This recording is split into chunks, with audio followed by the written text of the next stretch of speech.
વિશે।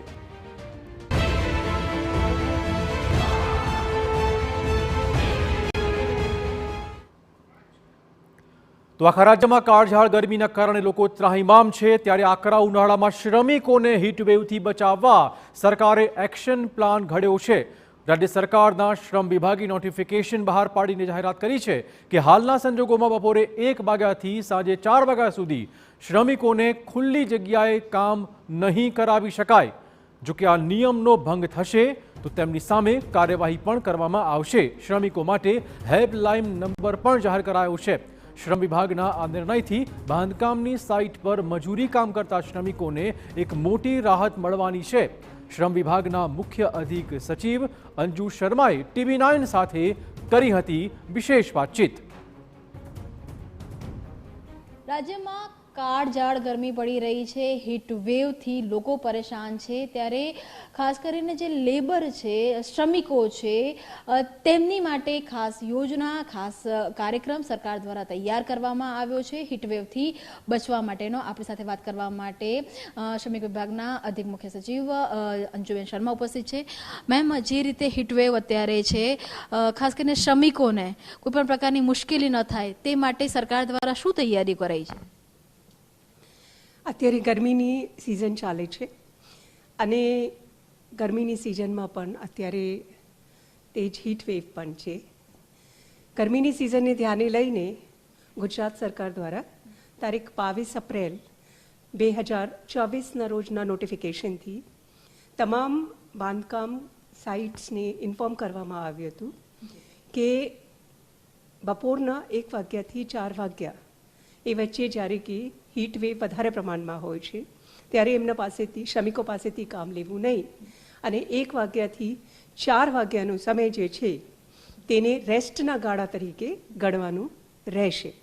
અને આ નોટિફિકેશન બાંધકામ શ્રમયોગી નિયમો 2003ના નિયમ 50(2) મુજબ કરવામાં આવ્યું હતું અને એમાં તમામ કોન્ટ્રાક્ટર્સ, બિલ્ડિંગ સાઇટ્સ એને કોઈ પણ લેબરને બપોરના 1 વાગ્યાથી 4 વાગ્યા સુધી કામે કરાવવા ઉપર નિષેધ છે।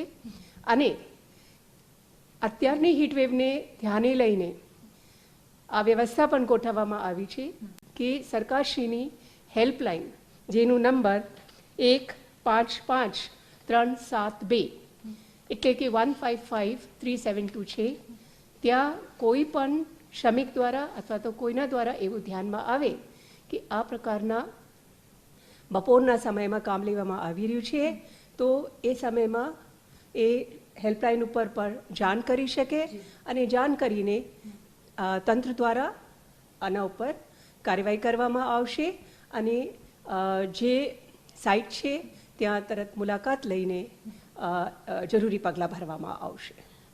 અંજુ મેમ, ખાસ કરીને જો શ્રમિકોની વાત કરવામાં આવે તો વિભાગ દ્વારા અનેક વખતે હોસ્ટેલ બનાવવાની વાત હોય કે પછી તેમની માટે અલગના શેલ્ટર હાઉસ બનાવવાની વાત હોય સતત થતી હોય છે।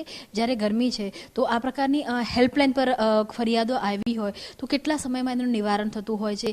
ચેકિંગ માટે ટીમ કેવી રીતે જતી હોય છે? આખી જે ચેઇન છે તેને કેવી રીતે સરકાર દ્વારા ગોઠવવામાં આવી છે? અત્યારના સમયમાં હેલ્પલાઇન જે આપણી શ્રમિકોની હેલ્પલાઇન ચાલે છે એ આમ પણ 365 દિવસ ચાલતી હોય છે અને એમાં જુદા જુદા પ્રકારના પ્રશ્નો આવે છે।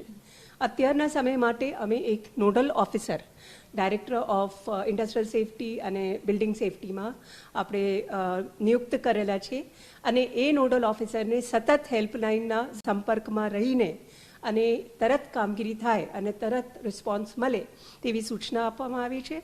અને ત્યાં પણ હેલ્પલાઇનમાં પણ સૂચના આપવામાં આવી છે કે આ પ્રકારનું ફરિયાદ આવે એને રેગ્યુલર ન ગણીને તાત્કાલિક ઇમિજિએટ ગણીને આ એક નોડલ નંબર ઉપર નોંધવાનું રહેશે અને એ 24/7 નંબર ચાલુ રહેશે જેમાં આ ફરિયાદ કન્વે થશે અને એક્શન થશે। મેમ, અત્યારનો કેમ કે અત્યારે જે હીટવેવ ચાલી રહ્યો છે અને સખત ગરમી છે તો આવી કોઈ ફરિયાદો આવી રહી છે કે કન્સ્ટ્રક્શન સાઇટ ઉપર જે પ્રમાણેના નિયમો છે એ નિયમો પ્રમાણે કામ થઈ રહ્યું છે?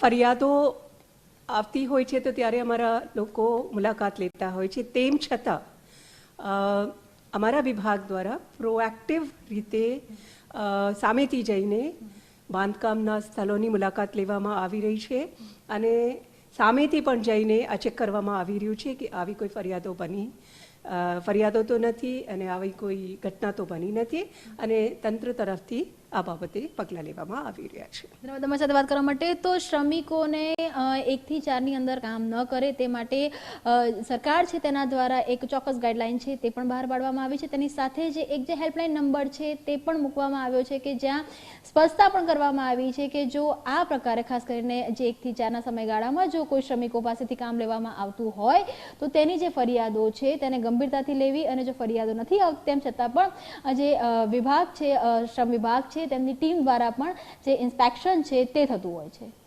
કેમેરામેન નમ સાથે કિંજલ મિશ્રા, TV9 ગાંધીનગર. એક મહત્વપૂર્ણ સમાચાર મોરબીથી